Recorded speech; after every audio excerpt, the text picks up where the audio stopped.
Анан кийинки жылдары ошо менин өзүмдүн жеке оюм боюнча бул туура эмес диндин туура эмес бир направлениясына кирип кеткен деп ойлойм да.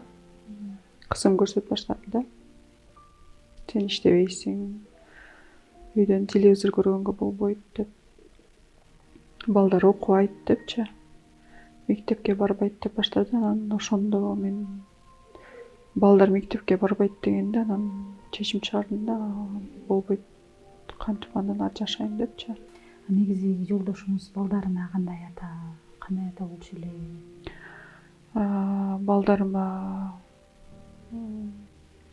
мындай жаман деп айта албайм. Жаман да айта албайм. Кол көтөрчү эмес, катуу кыйкырчу эмес. Болгону ошо мындай окутпайм деп айтчу да. Мен окутпайм, мен медресеге берем деп айтчу да. Мен айтчумун да, сен медресеге берсең макул десем, медресеге да берчү эмес бирок. Анан үйдөн эле өзү ошо бир нерселерди үйрөтүп, дин жөнүндө ушинтчи да. Анан ошо мен Италияга кеткенде ошо улуу балам ошо баш бербей окуп жүрдү да.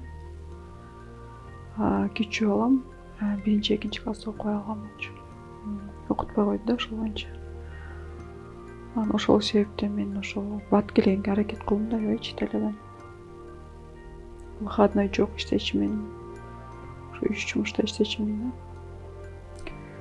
Бат келгенге аракет кылып, анан келип эле ошо өз колума алдым.